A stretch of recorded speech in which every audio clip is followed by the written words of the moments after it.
And I'm telling you, kama kuna kitu Your Excellencies imetuguza na imetupatia yale maombi yaliyojibiwa, ni wakati Mungu alimpatia rais wetu naibu wake ambaye anamcha Mungu. Wakati nilikutana na mama Pastor Dorocas, na kukawa hakukuwa na ile uhakika kama ni yeye ndiye kulikuwa na ile mazungumzo. Nilipojua ni pastor, nikaambia wenzangu wale tulikuwa tunaomba, nikashagwa. Wale wengine tukajaribu kuchunguza kila mtu kulingana na vile anakaa kiroho, hawako wabaya. Lakini tulipo Pastor Dorocas tukasema huyu ndio mwenye hapa. Na that is a very, very big testimony to me and to us. And Your Excellency, ndugu wetu naibu wa rais anayekuja leo na kesho pamoja na Dorocas, we are so happy. Na hii madhabahu tutaendelea kwa pamoja na kuinua jina la Bwana. Bwana asifiwe sana. I want to read, nataka nisome neno la Bwana, mtaniruhusu nitumie Kiswahili kwa sababu kuna wale ambaye hawaelewi. Zaburi mlango wa 27. Mambo yetu ambaye yako mbele hatuna hofu.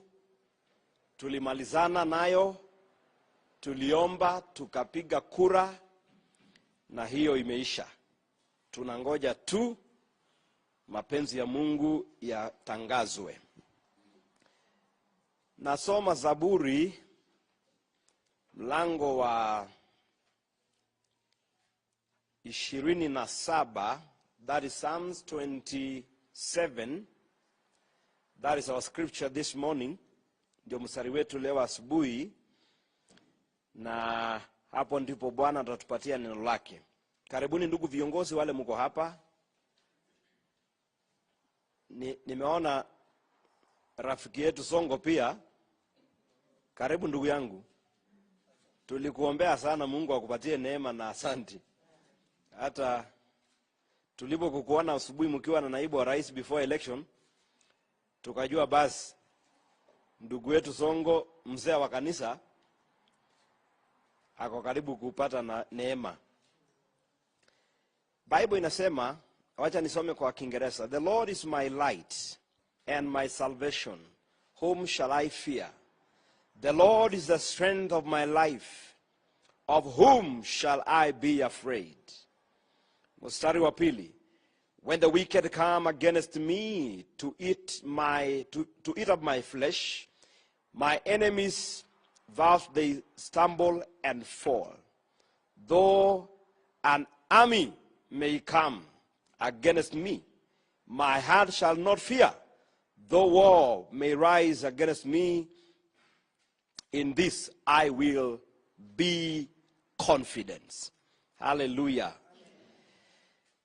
Nataka nisungumse asubuhi hii kutoka hiyo mstari, licha inaenda mpaka mstari wa 14. Lakini nataka nianze hapo kwa kifupi.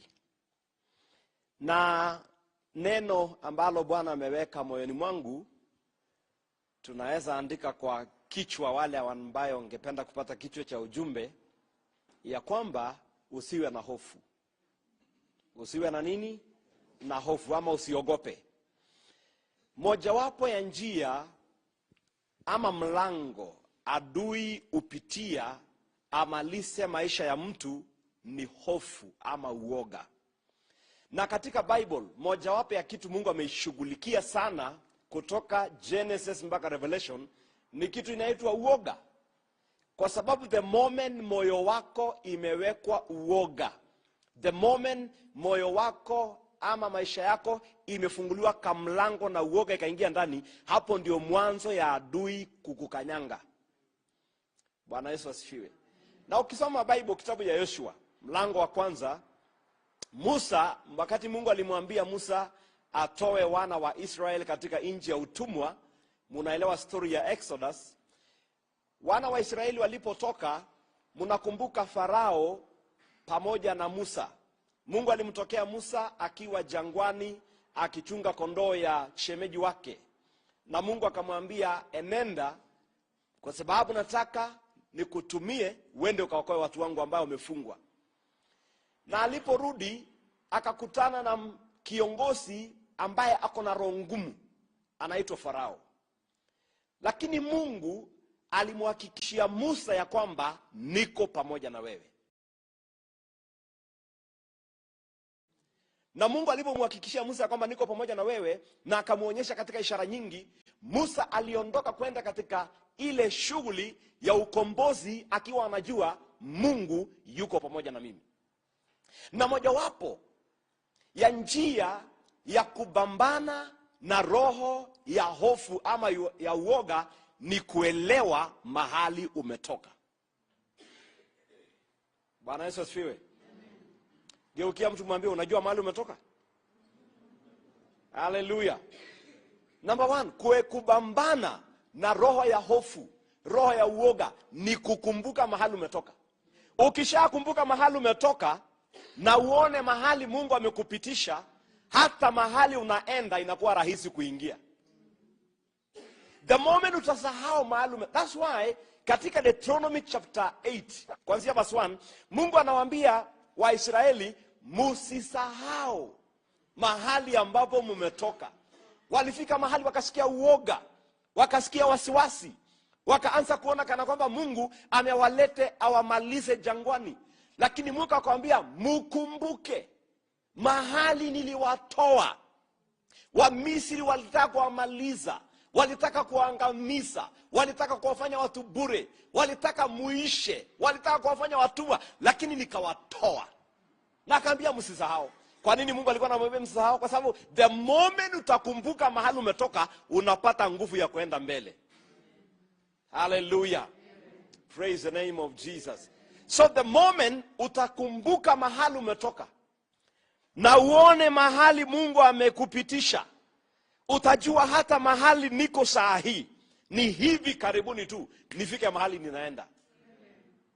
Unajua zamani kwetu tulikuwa na shida barabara kutoka Narok mpaka Nairobi, lakini tulikuwa tunapata lami mzuri kutoka Mamioro mpaka Nairobi. Sasa kutoka nyumbani Narok, gari tunakutumia karibu masaa 5 mpaka Nairobi. Na tulikuwa tunatumia gari nyingine ilikuwa inaitwa 544 Peugeot. Hizo ndio ilikuwa gari mzuri ya kufika Nairobi mapema. Lakini tukishapita siku nyingine tukikuja, tukafika mahali inaitwa Karema, karibu na Satellite mbele. Mguu ya kwanza ilipasuka susua, tukaweka. Tukafika Karema, mguu ya pili na hatuna spare. Na ilikuwa ni matatu. Na tulipofika hapo tukaona kutoka hapa mpaka Mamioro ndio karibu kutoka hapa kurudi Narok. Kwa sababu wengine walikuwa wamechoka, wakasema kwamba hii gari turudi. Kwa sababu sasa hatuna spare na hatuna pesa ya kununua tires na tunaenda Nairobi. Wengine wakasema hapana, tuendelee tuna safari, tukifika Mamioro tutapata gari. Na wale ambao tulisema tufike Mamioro tutapata gari ndio tulifaulu. Kwa nini? Kwa sababu tulijua Mamioro ndio karibu kuliko Narok. Geukia mtu mwambie mahali unaenda ni karibu. Hallelujah. Usiogope. Na ile ilitupatia encouragement ya kwamba mahali tunatoka tunajua ni wapi. Mojawapo ya kuondoa uoga katika maisha yako ni kuelewa mahali umetoka. Ni kujua ile vita umepigana na ile hali umepambana nayo, na Mungu akakupatia ushindi, na Mungu aliyekupatia ushindi juzi na akakupatia mwaka jana atakupa ushindi hata kesho. Bwana Yesu asifiwe. Jambo la kwanza. Jambo la pili ambayo itaondoa uoga katika maisha yako ni kujielewa wewe ni nani. Ni kujielewa wewe ni nani. Wakati Mungu anaongea na mwandishi wa Zaburi, ama mwandishi wa Zaburi anaandika hii kitabu, anasema Bwana ni mwangaza wangu na yeye ni wokovu wangu, ni muogope nani? Hallelujah. So kwanza Musa na Waisraeli walijua mahali wametoka, kwa hivyo mahali wanaenda ni karibu, hawakukubaliana na uoga. Huyu anasema Bwana ni taa yangu ama nuru yangu na yeye ni wokovu wangu, ni nani nitamuogopa? Tayari ameelewa ya kwamba yeye ile kitu wako nayo ako na mwangaza na ako na wokovu. Kwa hivyo hofu ikija hata ogopa. 2 Corinthians chapter 5 verse 17, wote tunajua hiyo mstari wa Sunday school, ambaye inasema if a man is in Christ is a new creation. Mtu akiwa ndani ya Kristo ni kiumbe kipya. Bwana asifiwe sana. Mtu akiwa ndani ya Kristo ni kiumbe kipya. Mnijibu. Mimi ni mwalimu, nyinyi wanafunzi. Haleluya. Mtu akiwa ndani ya Kristo ni kiumbe kipya. Ya kale yamepita. Kwa maneno mengine, mtu anapookoka na kukubali Bwana kuwa mwokozi wa maisha yake, Mungu anaingia ndani yake. Sasa Mungu akiingia ndani yake, hautakuwa unatembea peke yako, utakuwa unatembea na Mungu ambayo yuko ndani yako. Bwana asifiwe sana. Na Acts of the Apostle, Matendo ya Mitume 17:28 inasema ndani yake tunanenda, ndani yake tunatembea, na uhai wetu imefichwa katika yeye. So kama ni ndani yake unaenda, ndani yake unatembea, na uhai wako imefichwa katika yeye, inamaanisha wewe na Mungu ni kitu kimoja. Umepata hiyo? Sasa wakati unaopokea wokovu wa Mungu katika maisha yako, wewe maisha yako inakuwa sio yako tena. Ndio mtume Paulo anasema kwamba tumemfaa Kristo. Na sasa sio mimi ninaishi, ni Kristo anaishi ndani yangu. Na Paulo alipojua ya kwamba hayuko peke yake, yako na Mungu, hata wakati alikuwa anapata shida, siku ingine alifahamiwa. Alienda kuhubiri kule kwa Efeso. Alipoenda kuhubiri na akafanya hasara kubwa sana. Bible inasema kulikuwa na wachawi katika mji ule. Na wale wachawi walikuwa ni wasoma vitabu. Wale ambao wanasoma kitabu alafu wanakuambia mambo yako. Mumesikia hawa watu? Mwambie jirani, mwewe watembelea. Okay, wasoma vitabu. So wale watu wanasoma vitabu na wanaandika vitabu mingi sana. Bible inasema alipohubiri watu wakaokoka, na wale watu wakaleta hata zile vitabu. Paul akachoma zile vitabu. Biblia inasema kukawa na hasara kubwa katika hiyo mji. Na wale wengine wasiokubali wakaamua, huyu tutamnyorosha, huyu Paul atatujua. Na wakamfamia. Nakumbuka kuna wengine walienda mlimani kufunga na kuomba siku 40 kwa sababu ya Paul kukufa, na wengine walipanga kummaliza. Lakini siku moja akatoka, hata kabla hajamaliziwa na wale wanafunga na kuomba, akashikwa akapelekwa hata mbele ya mfalme. Na hata mbele ya mfalme akiongea, alijua ya kwamba Mungu aliyemuokoa na yuko ndani yake, hata mbele ya mfalme Agripa bado atasimama. Na Mungu akamsaidia. Bwana Yesu asifiwe. Kwa nini Paul hakuwa na uoga? Kwa sababu alijua ako na nani. Alijua amekubali nani. Ndugu zangu, tuko na Mungu. Nasema tuko na Mungu. Ndugu zangu, tuko na Mungu. Hatuyuko peke yetu. Hatuogopi, sio kwa sababu tumesoma sana, sio kwa sababu tuko na pesa sana, sio kwa sababu tumetoka jamii tajiri na jamii kubwa. Ni Mungu tuko nayo. Ile kitu inafanya tusiogope ni Mungu tuko nayo. Na kwa sababu tuko na Mungu, hata gharika ikija haitatubeba. Hata mafuriko ikija, Biblia inasema kwamba wakati adui anakuja kama gharika, Roho wa Mungu anainua kiwango, anakuinua juu, gharika inapita chini. Haleluya. Fanya hivi mkono, sema Bwana ataniinua juu, adui wangu ataenda chini na atapotea. Haleluya. So number 2, jijue wewe ni nani. Na ukishajua uko na Mungu katika maisha yako, utashinda kila jaribu, utashinda kila vita, utashinda kila kitu ambacho iko katika maisha yako. Na hiyo ni sasa, unajua ukishaanza kujichunguza wewe ni nani, utaanza kuangalia maisha yako ya Mungu na maisha yako na dunia inakaaje. Sasa unajipima. Bwana asifiwe. Fanya hivi mkono kama mwenye anajipima. Sawa? Sasa hivyo ndio unapima roho yako. Niko upande wa Mungu sana, ana niko upande ya dunia sana. Dunia ni kusema imani yako iko kwa vitu vya dunia kuliko upande ya Mungu. Fanya hivi mkono usichoke. Haleluya. Unajua saa zingine kwa wakati kama huu ambayo kuna pressure na shida, watu wanaokoka sana. Umejua hivyo? Hata yule aombangi zai unakuta maombi. Fanya tu hivi mkono. Unajua? Bwana sio sana. Unajua mwanadamu ni yule ambaye ako na mambo yake. Kuna zile vitu inakufurahisha na kuna zile vitu vinafanya nini? Haikufurahishi. Na kila wakati mtu akiwa kwa hatari ndiye anatafuta msaada. Ni ombi langu ya kwamba tuwe na Mungu wakati wa furaha na wakati wa hatari. Kwa sababu hata saa zingine kuna hatari inafika, unashindwa hata kuomba. Sijui kama umefika mahali mambo imekusonga, unajaribu kusema Baba katika jina la Yesu, unasahau ulikuwa unataka kusema nini baadaye. Na nafikiri Songa ako na experience hiyo. Lakini wakati ambapo uko na Mungu saa zote, uko na ushirika na Mungu saa zote, hata wakati hali siku yako ya giza, kwa sababu iko kwa Bible, kuna siku ya giza. My brother Sudi, iko siku ya giza ambayo unajaribu kuangalia mbele, hakuna barabara. Sasa hapo ndio hii mstari wa Psalms 27 inatokea. The Lord is my light and my salvation. Whom shall I be afraid? Hiyo ni kusema amejikuta katikati ya meno. Tulikuwa tunaongea na wapendwa wengine kwa vita hii, kwa sababu tuko vita na sio siri, ni vita.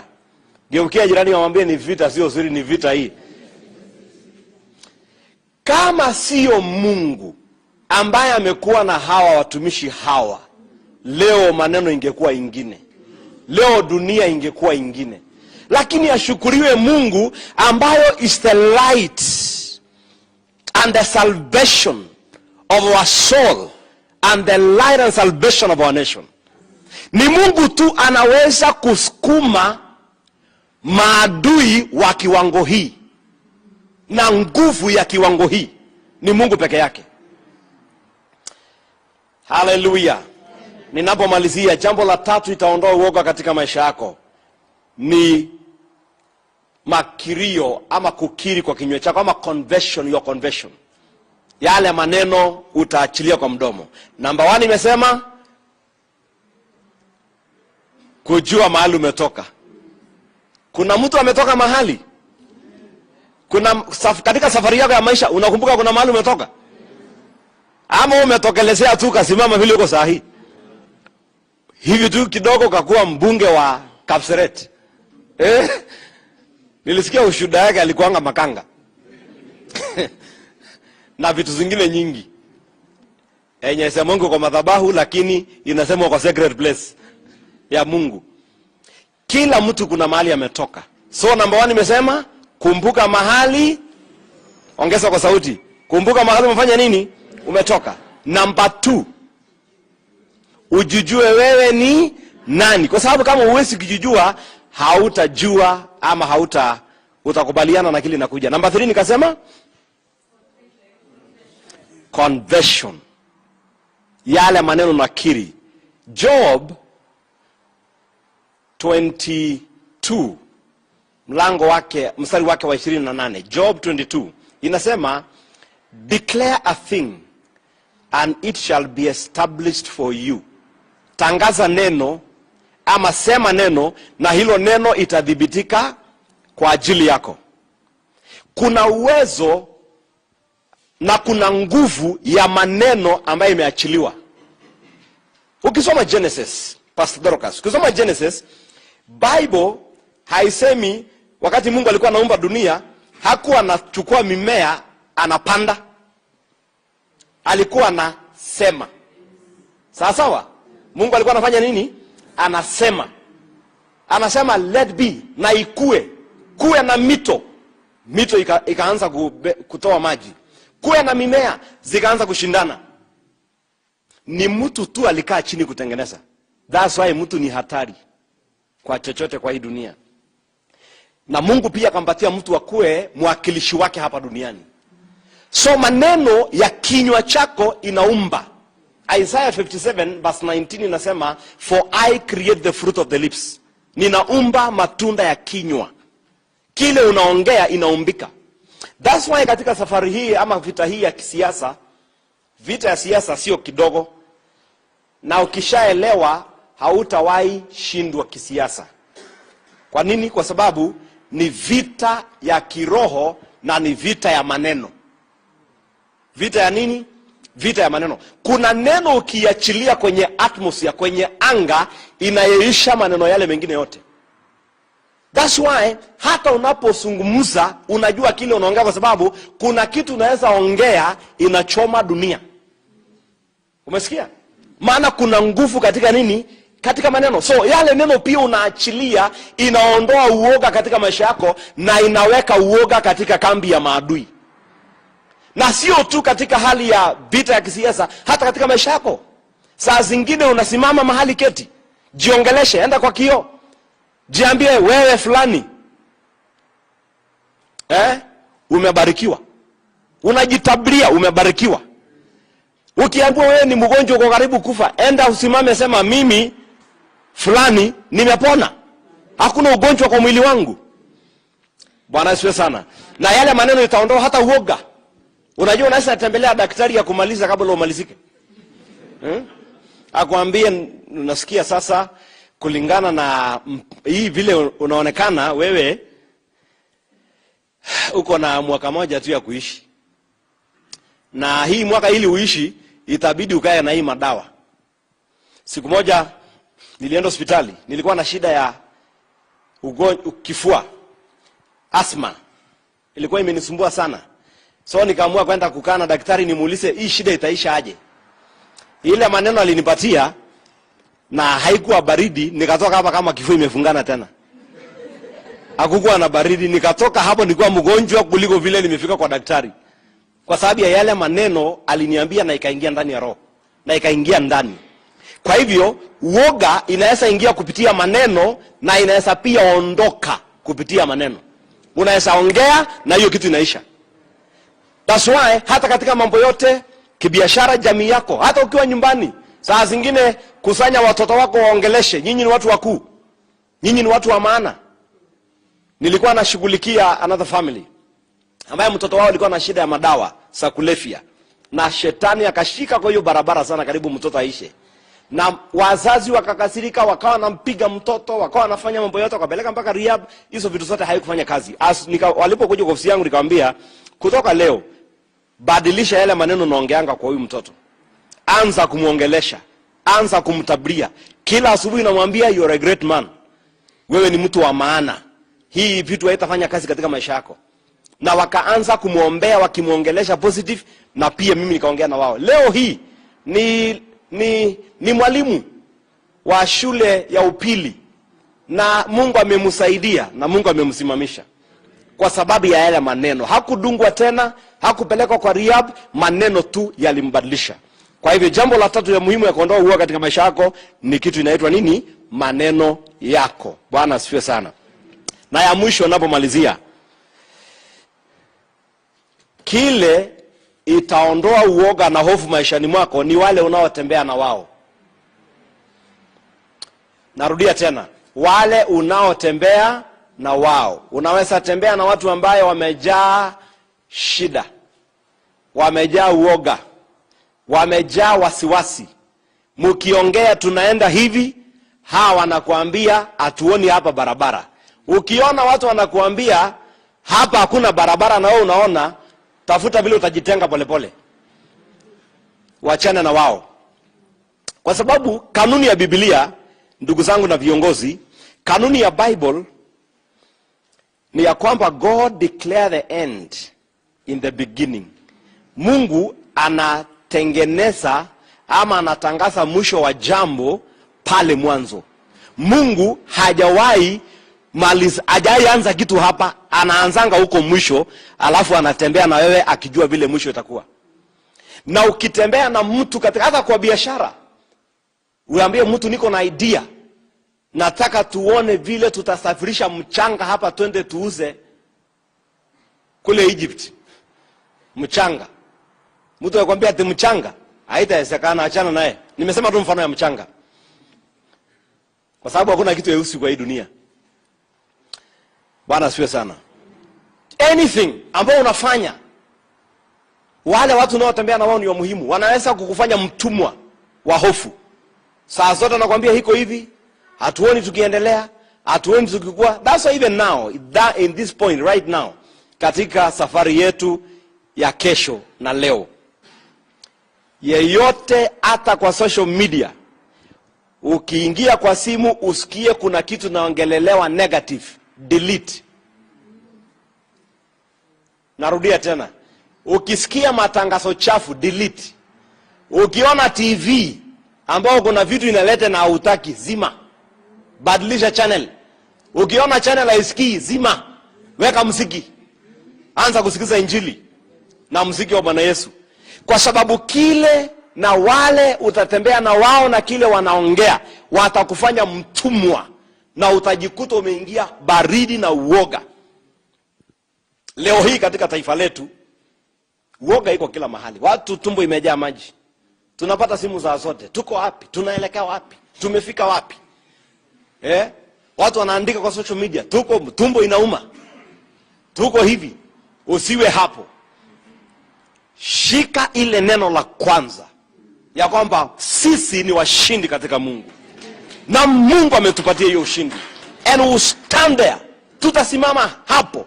Na hakuna mtu atatutoa hapo. Na tutatangaza hiyo leo na kesho na milele. Na mahali tunaelekea, tunaenda pamoja na Mungu wetu. Geukia mtu mwambie, jua unatembea na nani. Jua marafiki zako. Na one of the things ambayo tunashukuru Mungu sana kwa His Excellency Rais wetu, kwa mapenzi ya Mungu na mapenzi ya watu wa Kenya, moja wapo ya kitu tulimuombea na tunashukuru kwa kutii Mungu. I want to say thank you kwa kutii Mungu kwa hii madhabahu. Kwa sababu Mungu alikupatia discerning spirit ya kuwa na watu wa kutembea na wao. Kutembea na watu ambayo ni wasikifu. Watu ambaye hawana hofu. Watu ambaye wanaona mbele. Watu ambaye hawakuvunji moyo. Watu wa kutembea nao ni wa maana sana. Hayo maneno manne ni ya muhimu. Ya kwanza nimesema? Ongea kwa sauti. Geukia mtu mwambie, unajua mahali umetoka? Na tunapoongea mambo ya mahali umetoka kimaisha, mahali umetoka kisiasa, mahali umetoka kibiashara, mahali umetoka kijamii. Saa zingine mumetembea na mama, mlikutana mkiwa vijana, Mungu akawapatia neema, mkapata mpaka watoto, safari ikakuwa mzuri. Saa zile mko karibu kumalizia vibaya, kumalizia vizuri, shetani anakuja. Anakwambia hii mama ni pilipili hoho. Ama huyu mwanaume ni getheri. Achana naye. Kumbuka kwanza, kabla ufike mahali ya kuondoka, kumbuka mahali mumeanza. Na Mungu atakusaidia kwenda mbele. Namba 2 nimesema? Jijue. Geukia mtu mwambie jijue. Mwambie ufanye nini? Jijue. Know yourself. Ujue maono yako ni gani. Ujue ndoto yako ni gani. Ujue ni nini uliona hapo kwanza. Ya 3 nikasema?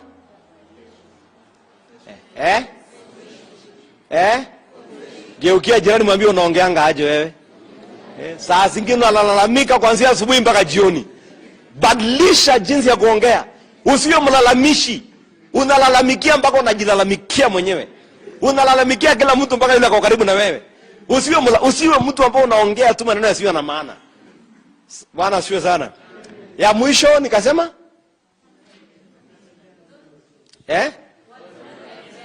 Wale unatembea na wao. Association yako ni ya muhimu katika safari hii.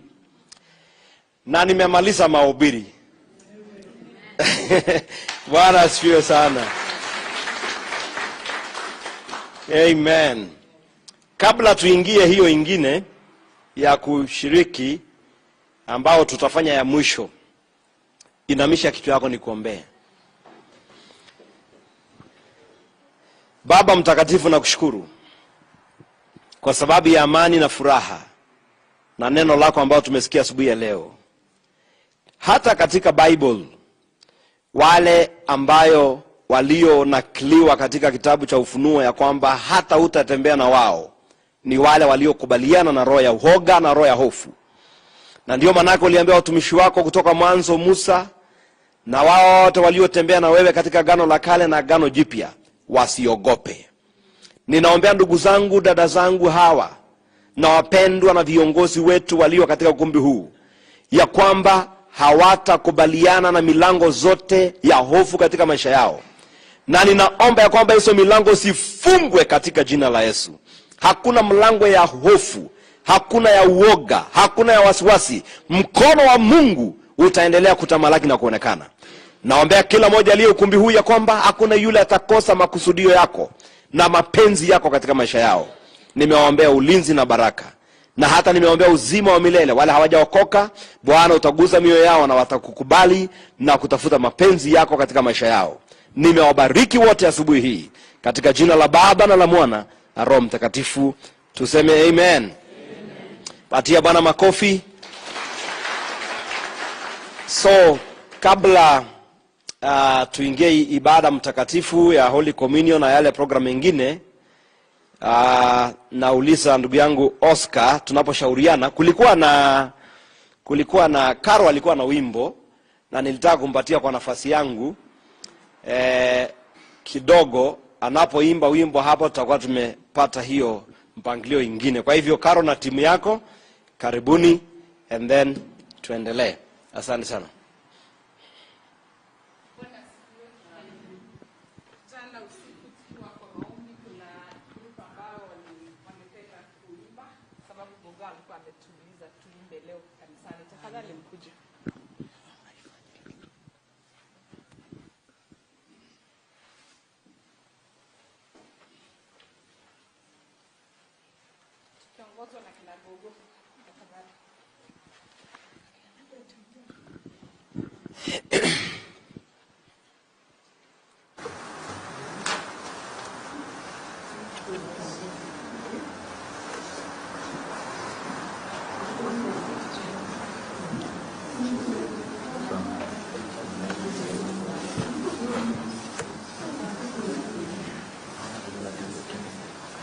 Bwana asifiwe. Tunaenda kumwimbia Mwenyezi Mungu wimbo moja, hatimaye mtabarikiwa.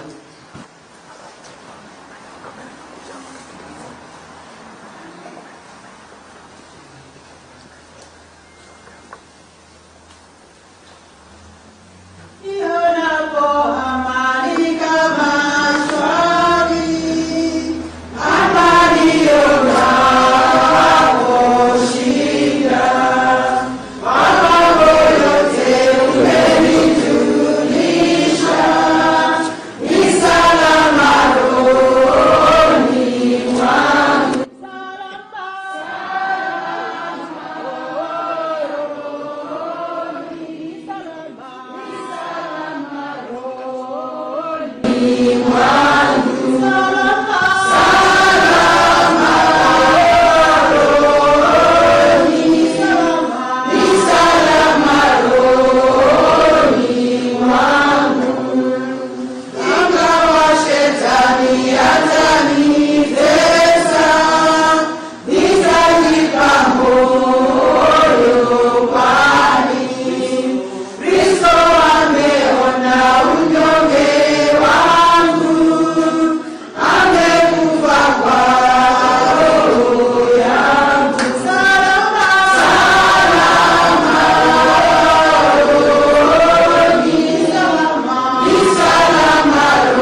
siku ya leo ambaye yamekuwa kweli kama upanga. Bwana Yesu asifiwe. Kwa sababu unajua neno la Mungu linapokuja linatubadilisha. Na hakuna kitu ambacho kinabadilisha watu kama neno la Mungu. Bwana Yesu asifiwe. Kwa hivyo wakati huu ningependa tutoe sadaka. Najua ni vizuri kuenda kwa nyumba ya Mungu tunatoa sadaka. Tunaweza kutoa cash, tunakuja kuweka hapa. Na pia tuna njia nyingine ya kutoa, nitawasomea tu jinsi ya wale wanataka kutoa na M-Pesa.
altar. Mara nyingi tumekuwa hapa tukiombea taifa la Kenya. Bwana Yesu asifiwe.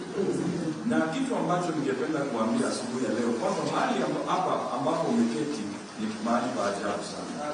Tangu siku ya kwanza ambapo tulikuja kuomba hapa, kuna vitu Mungu alituambia. Na akatuambia turudie tena na tena na tena kuhusu taifa la Kenya. Na tumeona yote yameanza kutimia. Mmoja baada ya mwingine.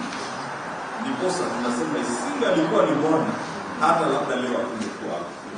Kwa hivyo tulisifu kila mtu. Tupigie Bwana makofi. Asante sana. Kwa hivyo kwa kifupi ningependa kuelezea ratiba yetu kidogo. Baadaye tutapeana meza ya Bwana na tutakuwa na mahubiri na pia tutakuwa na shuhuda na pia nafasi ya kusifu jina la Bwana kwa yote yule ambaye anataka kusifu. Bwana awabariki sana. Kwa hivyo wakati huu ningependa kutoa kwa ajili ya shuhuda wote.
Number 3, oh Lord, my Lord, how great thou art. There is a praises to the Most High. Number 3, where? A golden bell. Now what about the golden bells? Tunaangalia kwa golden bells ni namba ngapi? Kuna vitabu viwili tofauti. Hii ni praise the Lord. I don't know.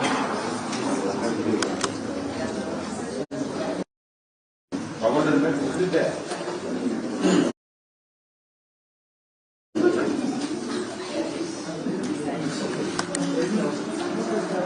Yeah.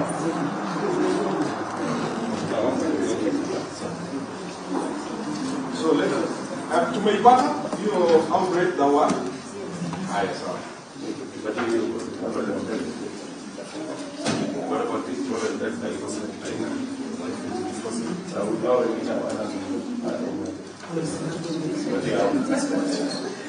Okay, so who is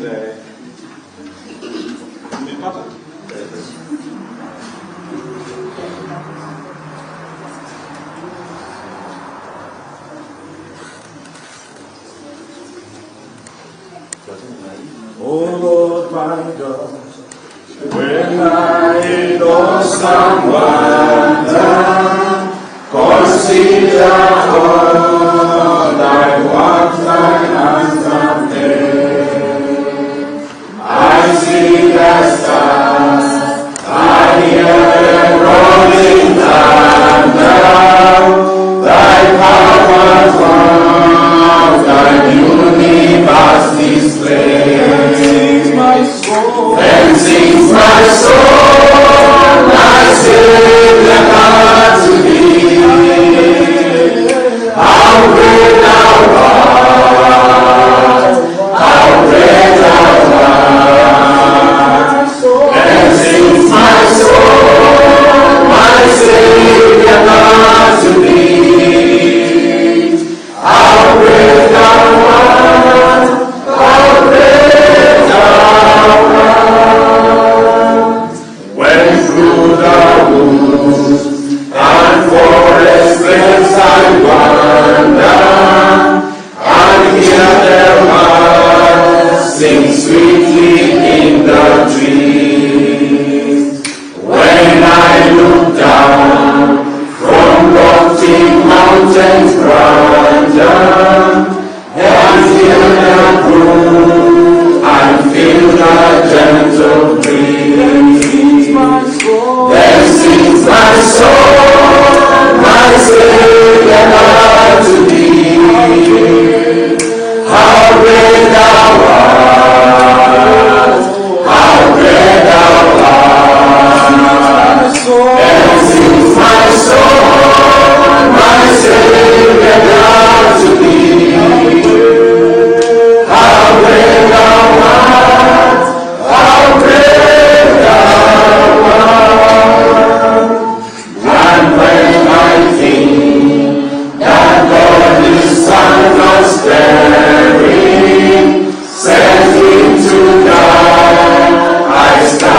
To the cross, and I bear it no more. Praise the Lord, oh my soul. It is well with my soul, with my soul. It is well soul, and long as the day when my face shall be sight, the clouds be rolled back as a scroll, the trump shall resound, and the Lord shall descend. Even so, it is well with my soul. It is well with my soul, with my soul. It is well with my soul. Salama, salama, rohoni, ni salama rohoni mwangu. Amen. Tuombe. Baba, katika jina la Yesu, tunasema asante kwa sababu ya fursa ambayo umetupa tuweze kunyenyekea mbele zako tukalisikize neno lako. Mungu, tuko katika nyakati ya kuvuka lile bahari ya Shamu. Na Bwana, asante kwa sababu tumehakikishiwa kwamba wewe ni jemedari wa vita na vita vyote umevishinda. Asante Bwana kwa sababu hata siku ya leo tunapojikusanya hapa, wiki ijayo wakati kama huu tutakuja hapa kulisifu jina lako, ama mahali popote ambapo tutakuwa tutalisifu jina lako, kwa sababu tutakuwa na ushuhuda ya jinsi ama mambo ambayo umeyatenda. Mungu, tunakutumainia wewe. Kwa wakati huu tushikilie, linda familia zetu, linda watoto wetu, linda viongozi wetu, linda naibu wa rais, linda mama yetu Mama Rachel, linda naibu wa rais wetu ambaye mtarajiwa Rigathi Gachagua, na mama yetu Dorcas. Tunawaombea Bwana. Tunajua wakati huu ni mgumu kwao, lakini ni rahisi kwako. Kwa hivyo Bwana, tunawakabidhi kwako katika nafasi hii ambayo tumeingia, na viongozi wengine wetu wote ambao wako hapa tunawaombea. Wale ambao tunawashikilia kwa maombi, kazi ambayo inaendelea pale Bomas, kazi yote ambayo inaendelea sehemu yoyote Bwana, kuhakikisha ushindi huu haujaibiwa na adui. Bwana, tunaomba kwamba uweze kutuma malaika wako wakatulinde, wakatuzingire, wakatuongoze, wakatembee pamoja na sisi. Tunakataa roho ya wasiwasi, tunakataa roho ya kututisha katika jina la Yesu Kristo. Tunatangaza kwamba wewe ndiwe Mungu, na umetuambia tusiwe na shauku mioyoni mwetu, maana wewe u pamoja nasi. Ukasema nyumbani mwa Bwana kuna makao mengi. Kwa hivyo asante Bwana kwa sababu sisi umetutayarisha makao makuu hata katika ikulu hii yetu ambayo tunaenda. Kwa hivyo asante Bwana kwa sababu unaenda kutenda na kutimiza kulingana na mapenzi yako. Katika jina la Bwana wetu Yesu Kristo tumeomba tukiamini. Amen. Kwa hivyo namkaribisha, tumpigie makofi mchungaji anapokuja. Okay. Good morning. Bwana asifiwe.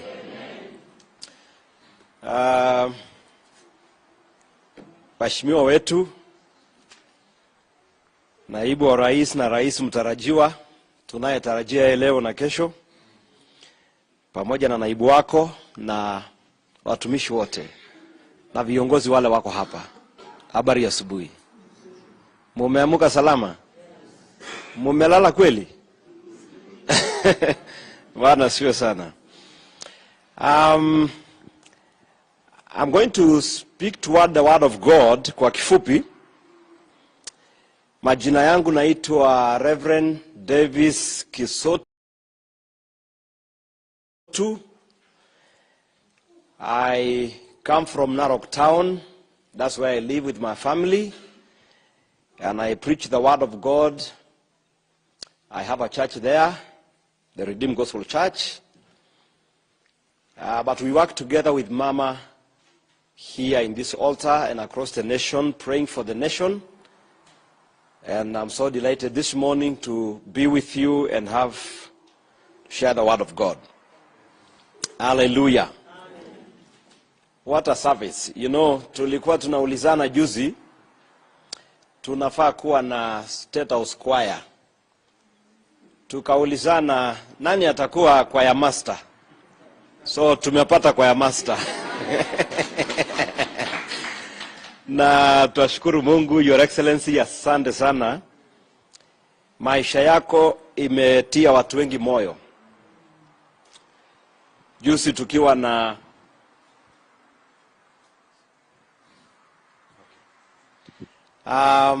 asante sana.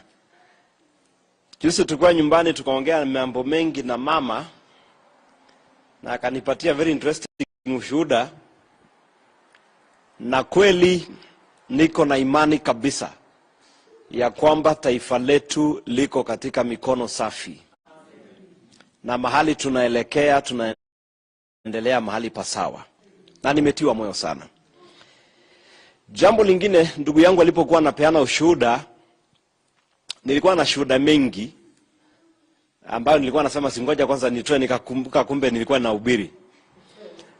Na one of the testimonies ni tuliomba Mungu sana kuhusiana na hii madhabahu. Na wasiwasi yetu kubwa ilikuwa kwa sababu tulijua, I'm telling you, kama kuna kitu Your Excellencies imetugusa na imetupatia yale maombi yaliyojibiwa, ni wakati Mungu alimpatia rais wetu naibu wake ambaye anamcha Mungu. Wakati nilikutana na mama Pastor Dorocas, na kukawa hakukuwa na ile uhakika kama ni yeye ndiye kulikuwa na ile mazungumzo. Nilipojua ni pastor, nikaambia wenzangu wale tulikuwa tunaomba, nikashagwa. Wale wengine tukajaribu kuchunguza kila mtu kulingana na vile anakaa kiroho, hawako wabaya. Lakini tulipo Pastor Dorocas tukasema huyu ndio mwenye hapa. Na that's a very very big testimony to me and to us. And Your Excellency, ndugu wetu naibu wa rais anayekuja leo na kesho pamoja na Dorocas, we are so happy. Na hii madhabahu tutaendelea kwa pamoja na kuinua jina la Bwana. Bwana siwe sana. I want to read, nataka nisome neno la Bwana, mtaniruhusu nitumie Kiswahili kwa sababu kuna wale ambaye hawaelewi.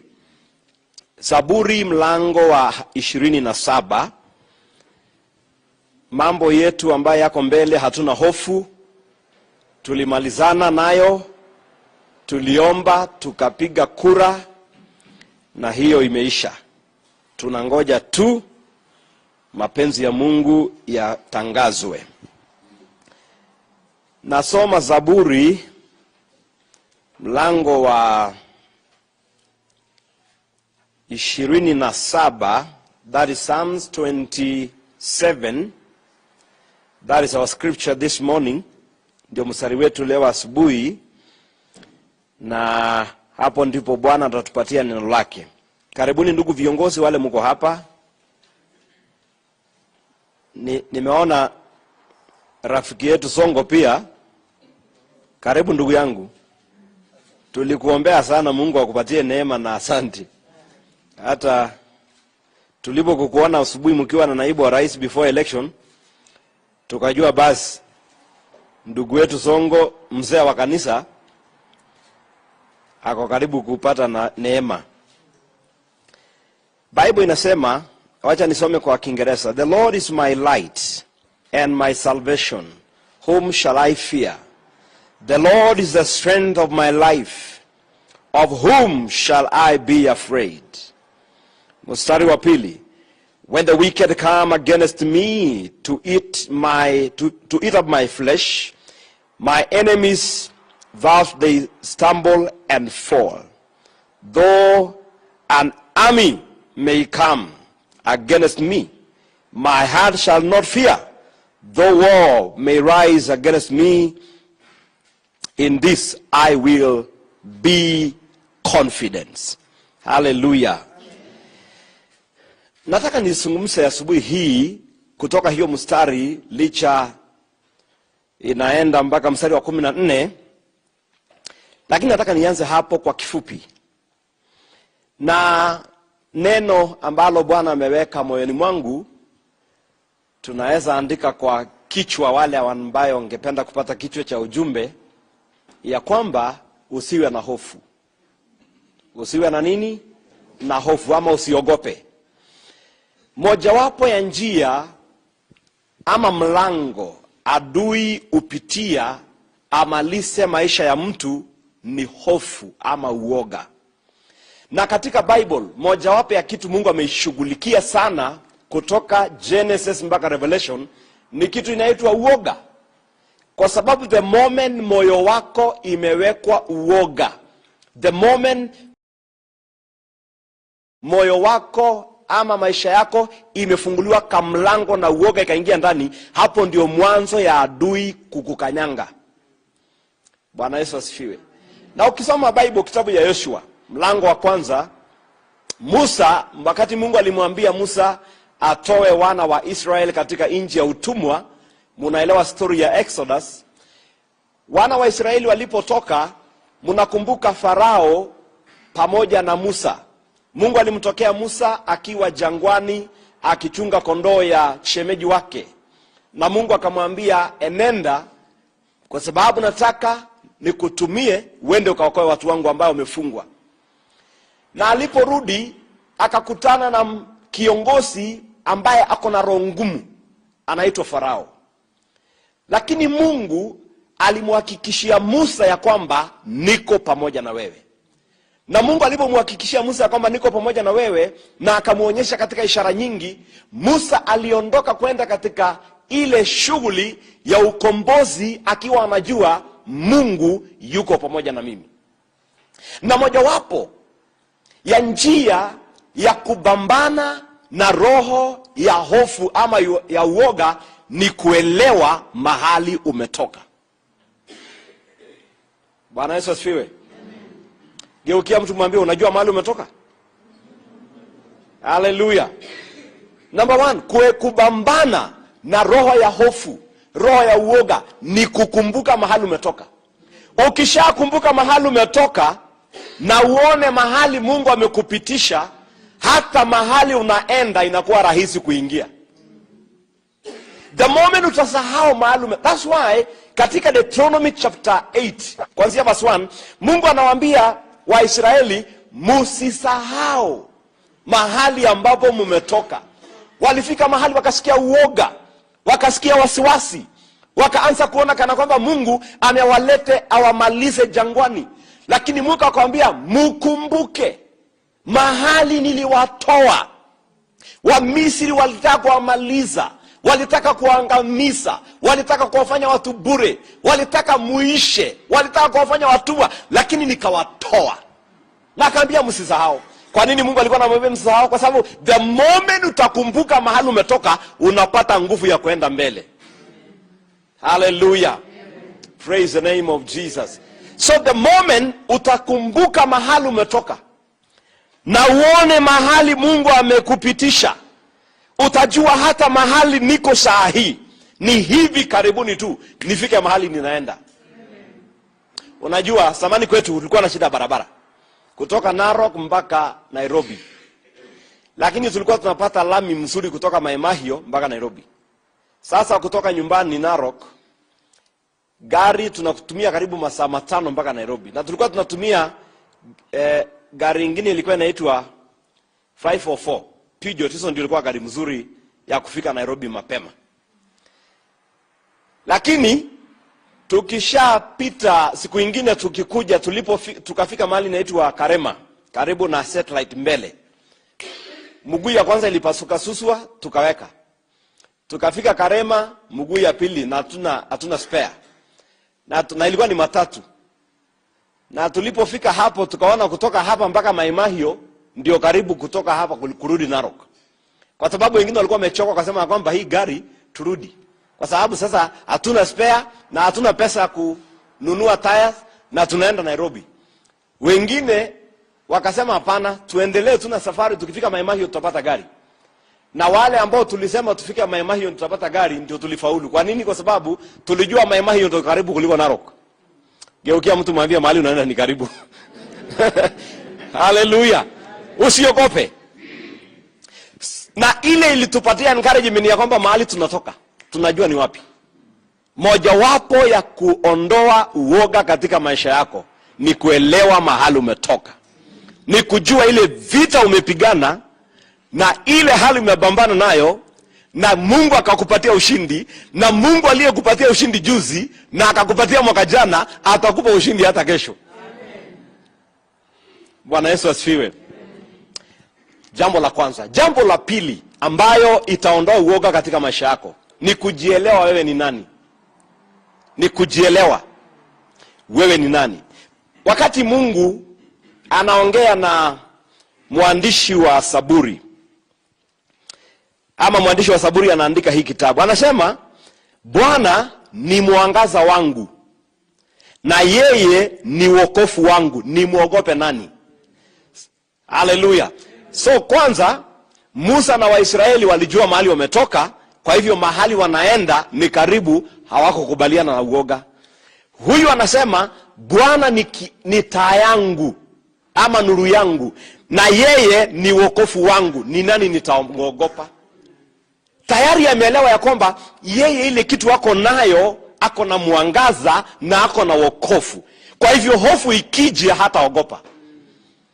2 Corinthians chapter 5 verse 17, wote tunajua hiyo mstari wa Sunday school, ambaye inasema if a man is in Christ is a new creation. Mtu akiwa ndani ya Kristo ni kiumbe kipya. Bwana asifiwe sana. Mtu akiwa ndani ya Kristo ni kiumbe kipya. Mnijibu. Mimi ni mwalimu, nyinyi wanafunzi. Haleluya. Mtu akiwa ndani ya Kristo ni kiumbe kipya. Ya kale yamepita. Kwa maneno mengine, mtu anapookoka na kukubali Bwana kuwa mwokozi wa maisha yake, Mungu anaingia ndani yake. Sasa Mungu akiingia ndani yake, hautakuwa unatembea peke yako, utakuwa unatembea na Mungu ambayo yuko ndani yako.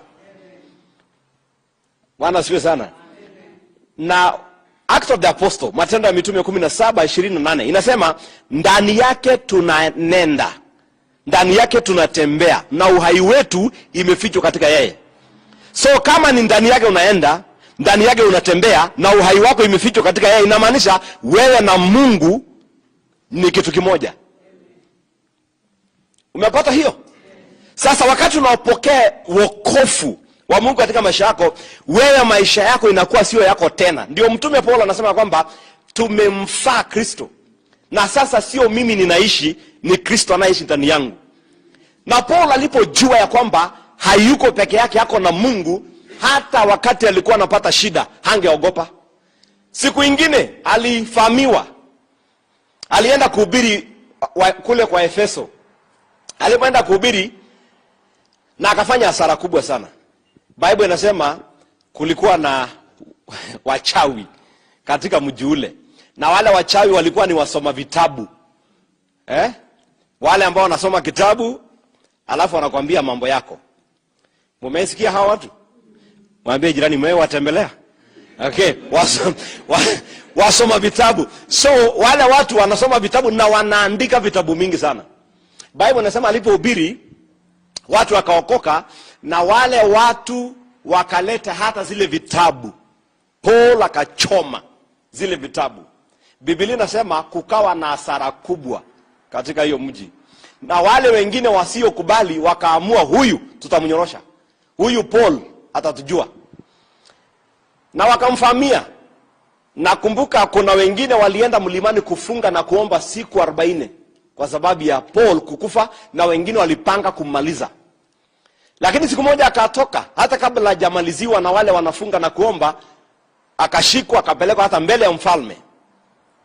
Na hata mbele ya mfalme akiongea, alijua ya kwamba Mungu aliyemuokoa na yuko ndani yake, hata mbele ya mfalme Agripa bado atasimama. Na Mungu akamsaidia. Bwana Yesu asifiwe. Kwa nini Paul hakuwa na uoga? Kwa sababu alijua hako na nani. Alijua members of my family and my friends who made it to this service, and we look forward to better moments ahead.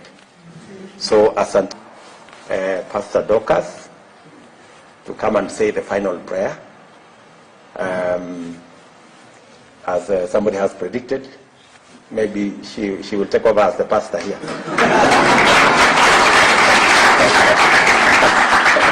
Asante sana. Thank you. Bwana asifiwe. Mama wetu ambaye ametupatia kiongozi president wa 5 wa taifa ya Jamhuri ya Kenya, tumpigie makofi. Kwa maombi yako mengi tunakushukuru, na familia yako kwa vile mumetuleta hapa ndio tuweze na kushukuru Mungu. His Excellency the 5th President of the Republic of Kenya, Dr. William Samoei Ruto, mtoto wa Mama William. And Her Excellency Rachel Ruto, and wale wote Mungu ametuletea, and the waiting Deputy President. You know, the Bible says, ana Biblia katika Mathayo 21 mstari wa 42 nasema, hamjajua maandiko vile imesema. Yesu akauliza, akasema, zile jiwe ambao wajenzi walilikataa, wakaliangalia wakaona halina haja, wakalitupa, ndio Mungu amelifanya kuwa jiwe la kona ambaye litashikilia nyumba. Tuombe. Baba, katika jina la Yesu Kristo tunakuabudu na kushukuru na kuinua, kwa sababu wewe ni Mungu kutoka mwanzo mpaka mwisho. Wewe ni Alfa na wewe ni Omega. Tunajua Baba, wewe ndio unatujua kwa jina. Na Baba, umetubariki na kile chote umebariki kimebarikika kweli. Na ndio tukisimama katika haya madhabahu tunakushukuru na kusema ni asanti kwa ile njia yote umetutembeza Bwana, na mkono wako ukatushikilia, na tuko hapa tukisema ni asanti, kwa sababu hata pale tunaenda tukisema wewe ni Ebeneza leo, hata kesho wewe utatufikisha mahali ambapo uliagana na sisi. Mungu wa agano tunakuambia ni asanti. Mungu wa neema tunasema ni asanti. Tumechagua kuja kwa madhabahu kwa sababu sisi tunajua ya kwamba wewe ndio tu unaweza kutusaidia. Wewe ndio usaidizi wetu, na Roho wako ako kati yetu Bwana. Na tunakuinua tukijua wewe Bwana ndio umetupatia ushindi. Tunakuinua kwa sababu wewe ulisema na umesema na umekubali, kwa sababu wewe ndio Mungu ambaye hajaumbwa na mikono ya watu. Wewe ndio Mungu kutoka mwanzo mpaka mwisho. Na tukikuinua kwa madhabahu haya tunasema ni asante.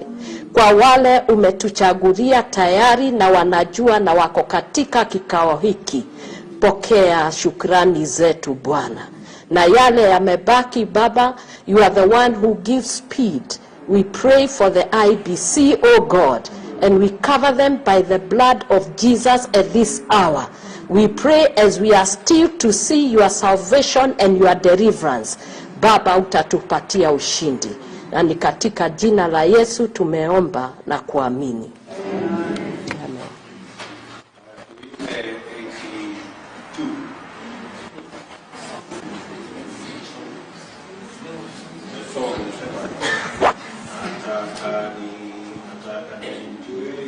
Good, tusimame tuimbe hiyo pamoja.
Makofi kwa Bwana wetu Yesu.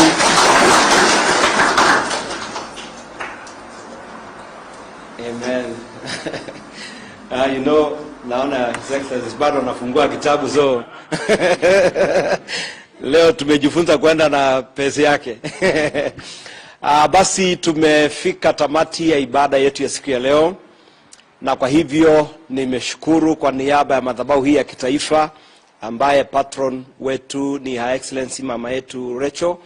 Nasema asanteni, na kama vile alivyosema baada ya hii tutakuwa pale pamoja, na ninaomba tu tena tuinue mikono yetu kwa dakika moja tu. Nauliza His Excellency wote wanne tusimame tu hapa, alafu tunyoshe mikono tuwatakie mema tunapomalizia ibada yetu tu hapa. Naomba tuko unyenyekevu tusimame hapa kidogo, all of you tuinue mikono yetu, jamii na viongozi, tunapo nena baraka katika maisha yao katika jina la Yesu Kristo. Asante sana. So in Jesus name tumenena baraka na ushindi wa Mungu, na tunapoondoka siku ya leo kwa hii madhabahu, tumeona Mungu ukijibu maombi, tumeona ukitenda makuu kwa hii madhabahu, na tunajua utaendelea kutenda. Na tunakuuliza Mungu wetu na Baba yetu, ya kwamba watumishi wako hawa wanapoenda kuchukua hiyo kamba, hii madhabahu itawatetea milele. Hii madhabahu itawalinda. Hii madhabahu itawahifadhi. Na hii madhabahu itaonekana katika maisha yao na hata taifa letu. Hivyo basi tunawabariki katika jina la Baba na la Mwana na la Roho Mtakatifu. God bless you. And all the grace of our Lord Jesus Christ, the love of God, and the sweet fellowship of the Holy Spirit be with us now and forevermore. Amen. Amen.